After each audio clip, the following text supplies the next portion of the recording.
بسم اللہ الرحمن الرحیم۔ اللہ تیری عبادت کرتے ہیں اور کامیابی اور عزت دینے والے خدا تیرے سے مدد مانگتے ہیں۔ میں جناب چیف منسٹر پنجاب عثمان بزدار آپ کو، آپ کی ساری ٹیم، ڈاکٹر یاسمین، آپ کی ساری ہیلتھ کی جو ٹیم ہے، اس سب کو خراج تحسین پیش کرتا ہوں کہ یہ جو ہمارا سفر ہے ریاست مدینہ کے اصولوں کے اوپر پاکستان کو اٹھانے کا، ایک بہت بڑا قدم اس راستے کی طرف لیا گیا ہے۔ میں آپ کو اس لیے بھی مبارک دیتا ہوں کہ یہ آسان نہیں ہے کسی صوبے کے لیے کہ 400 ارب روپیہ وہ ایک پروجیکٹ ہیلتھ انشورنس کی طرف لگائے۔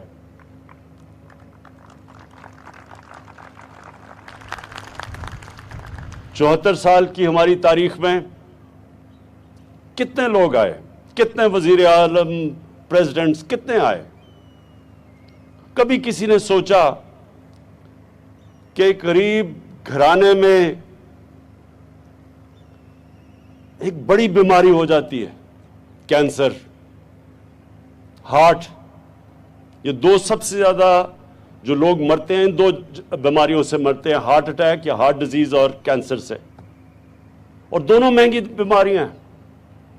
تو یہ تو ہم نے آہستہ آہستہ جس طرف ہمارا ملک گیا ہے، یہ تو اگر آپ کے پاس پیسے ہیں تو اپنا علاج کروا سکتے ہیں، غریب آدمی کے لیے تو اس کی پہنچ سے باہر ہے۔ کبھی کسی نے اس کی مدد کر دی، کسی رشتہ دار پیسے والے نے پیسے دے دیے، کسی کو ترس آ گیا، کسی نے پیسے دے دیا، لیکن ریاست نے تو کبھی اپنی ذمہ داری نہیں لی ادھر۔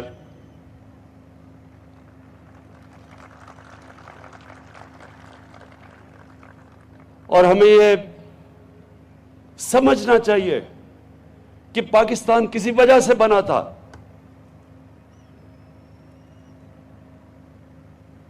جتنے مسلمان پاکستان میں آنے تھے، ہندوستان میں جب پاکستان موومنٹ شروع ہوئی تو اتنے ہی تو ہندوستان میں رہ جانے تھے، لیکن آپ سب کو پتہ ہونا چاہیے کہ سارے مسلمانوں نے پاکستان کے لیے ووٹ دی تھی، یہ پتہ ہوتے ہوئے کہ انہوں نے پاکستان کا حصہ نہیں بننا۔ جو آج ان لوگوں کو کن مشکلوں کا سامنا کرنا پڑا ہے، جو مسلمان آج ہندوستان میں ہیں،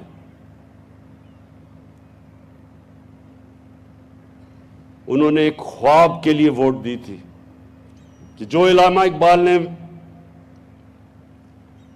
ایک اتنے بڑے ذہن نے لوگوں کو خواب بتائی تھی کہ پاکستان، جب ہم کہتے ہیں کہ پاکستان کا مطلب کیا، اور جو نعرہ تھا لا الہ الا اللہ، اس کا مطلب کیا تھا کہ ہم نے اپنے نبی صلی اللہ علیہ وسلم کی قدموں کے اوپر چل کے وہ جو انہوں نے ریاست بنائی تھی مدینہ میں، وہ ہم نے ایک پاکستان میں مثال بنانی تھی۔ یہ تھا پاکستان کا خواب، جو کہ فاؤنڈنگ فادرز نے کہا تھا آبجیکٹو ریزولوشن میں کہ اسلامی فلاحی ریاست بننا تھا۔ اور آج تک کسی حکمران نے اس طرف قدم بھی نہیں اٹھایا، بلکہ امیر اور غریب میں فاصلے بڑھتے گئے۔ میں گورنمنٹ ہاسپٹل میں پیدا ہوا، میری ساری بہنیں گورنمنٹ ہاسپٹل میں پیدا ہوئی تھی لاہور میں، لیکن آج کل کے جو ہماری طرح صاحب حیثیت تھے، وہ تو اپنے بچے گورنمنٹ ہاسپٹل میں نہیں، اگر انہوں نے جانا ہو وہ تو پرائیویٹ ہاسپٹلز میں جاتے ہیں۔ جو گورنمنٹ ہاسپٹل انگریز چھوڑ کے گیا تھا، آہستہ آہستہ آہستہ ان کی تو سٹینڈرڈ نیچے چلی گئی، اور صرف پرائیویٹ ہاسپٹلز امیروں کے لیے بننا شروع ہو گئے۔ اور پھر جو سپر رچ تھے، یہ جو سارے چوروں کا ٹولہ بھی اکٹھا ہوا ہے، ان کی کھانسی کا علاج بھی باہر ہوتا تھا۔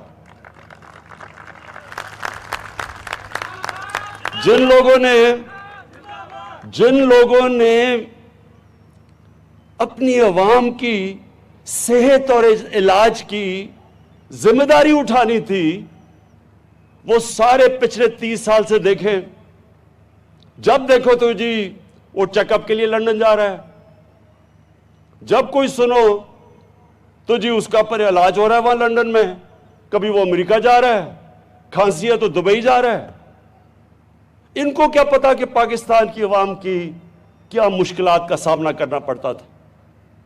آج سارے چور اکٹھے ہوئے ہیں۔ 30 سال سے، اس سے پہلے 20 سال پہلے دونوں گالیاں ایک دوسرے کو چور کہتے تھے۔ زرداری کو جیل یہ نون لیگ نے ڈالا تھا۔ ہمیں یہ یاد رکھیں کہ تحریک انصاف نے 2 دفعہ زرداری کو جیل میں نہیں ڈالا تھا۔ اس کا پیٹ پھاڑ کے پیسہ کس نے نکالنا تھا؟ تحریک انصاف نے نہیں نکالنا تھا۔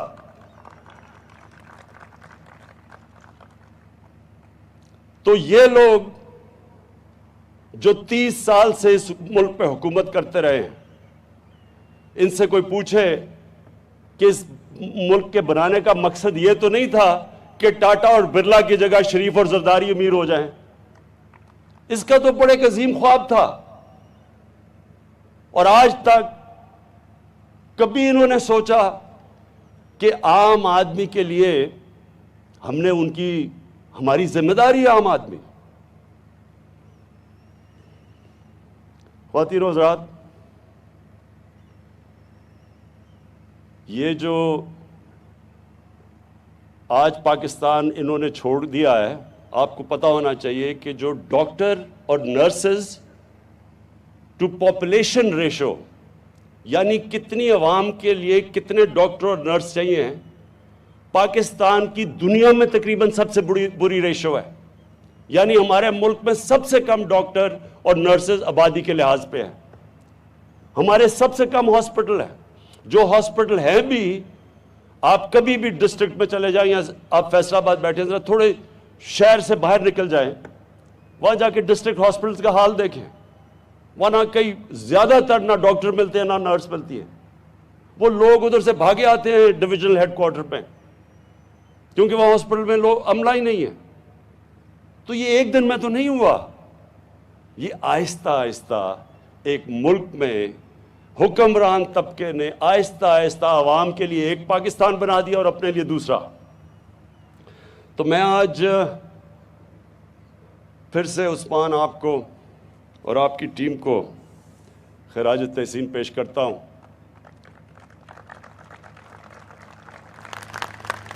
بہت بڑا قدم اٹھایا آپ نے، اور انشاءاللہ آپ دیکھیں گے کہ اس سے اب آگے ہوگا کیا۔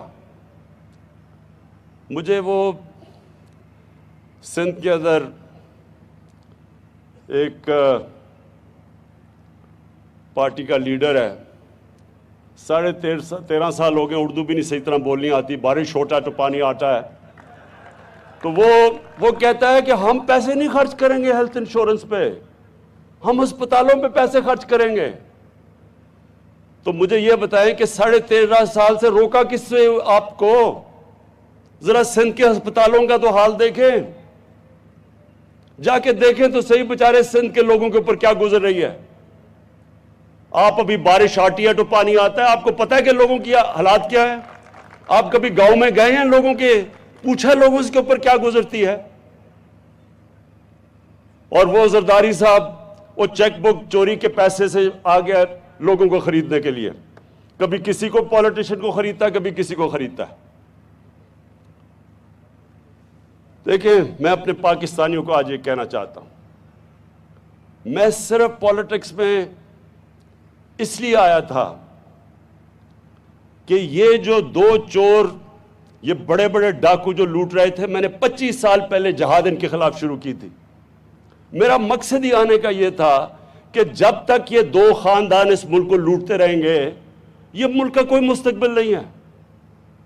جو بھی ملک کا سربراہ جب پیسہ چوری کر کے باہر پیسہ لے جائے، اس ملک کا کیا مستقبل ہوگا؟ میں نے تو دنیا دیکھی ہوئی ہے، میں نے تو مغرب دیکھا ہے، میں نے تو دیکھے ہیں کہ خوشحال معاشرے کیسے چلتے ہیں۔ مجھے تو پتا ہے کہ یہاں ہم آگے بڑھ ہی نہیں سکتے تھے، نہیں تو میری طرح کے آدمی کو پولیٹکس کیا دے سکتی تھی۔ اللہ نے تو سب کچھ دے چکا تھا مجھے، سب کچھ میرے پاس تھا، نہ مجھے کوئی شہرت نہ پیسہ، کسی چیز کی ضرورت نہیں تھی، میں تو ان کا مقابلہ کرنے کے لیے آیا تھا۔ اور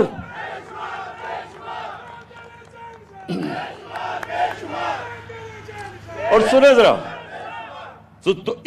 دو وجہ سے آیا تھا، ان کے ہوتے ہوئے پاکستان کا کوئی مستقبل نہیں تھا، اور ہمارا مقصد ہی اس ملک کو، ہم پاکستان کے ساتھ بڑے ہوئے ہیں، میرے ماں باپ غلام ہندوستان میں پیدا ہوئے تھے، ہم پہلی جنریشن تھی جو پاکستان آزاد ملک میں پیدا ہوئے تھے، تو جب تک ایک ملک اپنے نظریے پہ نہیں جاتا وہ ملک کامیاب کبھی بھی نہیں ہو سکتا، اور یہ ایک نظریے کے اوپر پاکستان بنا تھا، اسلامی فلاحی ریاست، تو ان دو وجہ سے آیا تھا۔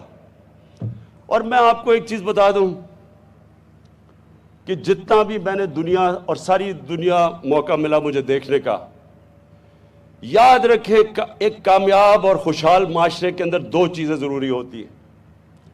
سب سے پہلے قانون کی بالادستی، رول آف لا، اور اس کا مطلب پھر سے میں چاہتا ہوں میری ساری قوم اس حدیث کو یاد رکھ لے۔ ہمارے نبی صلی اللہ علیہ وسلم نے کہا تھا کہ تمہارے سے پہلے بڑی قومیں تباہ ہوئیں، کیوں؟ جب بڑا چور چوری کرتا تھا اس کو سزا نہیں ملتی تھی، صرف غریب چور کو سزا ملتی تھی۔ اور دوسری چیز جو قرآن کی آیت ہے، امر بالمعروف، تم سب سے عظیم قوم میں نے پیدا کی ہے دنیا کی امامت کے لیے، کیونکہ تم اچھائی کے ساتھ کھڑے ہوتے ہو اور بدی کو ختم کرتے ہو، برائی کو دباتے ہو۔ یہ دو چیزوں کے اوپر مدینہ کی ریاست کی فاؤنڈیشن تھی، اور اس کے بعد فلاحی ریاست تھی، اس پہ کھڑی ہوئی تھی مدینہ کی ریاست۔ اور آج آپ نے اگر دیکھنا ہے، کیونکہ ہمارے نبی رحمت للعالمین تھے، سب انسانوں کے لیے رحمت بن کے آئے تھے، جو انسانی معاشرہ ان کی سنت پہ چلے گا اللہ نے اس کو اٹھا دینا ہے۔ یہ ضروری، اگر یہ نہ ہوتا تو آج مسلمان، ہم آج خوشحال ہوتے، اور جو مسلمان نہیں ہیں ان کے حالات برے ہوتے، لیکن وہ قومیں جو مسلمان نہیں ہیں آج خوشحال ہیں، اور مسلمانوں کا حال ساری دنیا میں اٹھا کے دیکھ لیں کیا ہے آج، کیونکہ جو قومیں خوشحال ہیں آپ وہاں چلے جائیں، اور میں آپ کو دو چیزیں وہاں بتا دوں گا، ان کی بنیاد دونوں اصولوں پہ ہے، قانون کی بالادستی بھی اور فلاحی ریاست بھی۔ میں آپ کو مثال دیتا ہوں، برطانیہ کے اندر، برطانیہ سے پہلے میں آپ کو آسٹریلیا کا بتاؤں۔ آسٹریلیا میں دنیا کا نمبر 1 ٹینس پلیئر جوکووچ،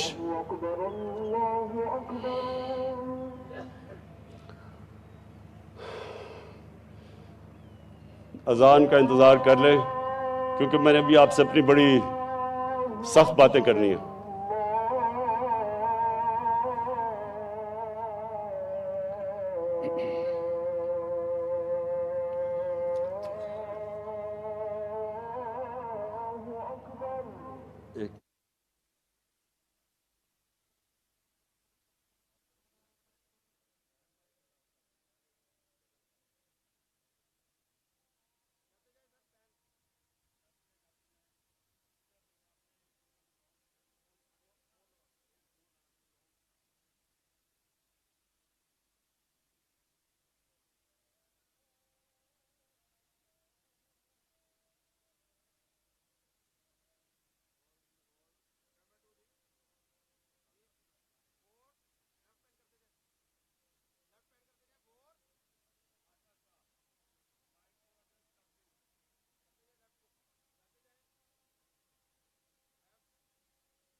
ناظرین، فیصل آباد ڈویژن میں نیا پاکستان قومی صحت کارڈ کے اجرا کی تقریب اس وقت جاری ہے۔ وزیراعظم عمران خان تقریب سے خطاب کر رہے ہیں۔ آذان کے لیے وقفہ کیا گیا ہے کچھ دیر کے لیے جب تک آذان ہو رہی ہے۔ آذان کے احترام میں وزیراعظم عمران خان صاحب نے وقفہ کیا ہے۔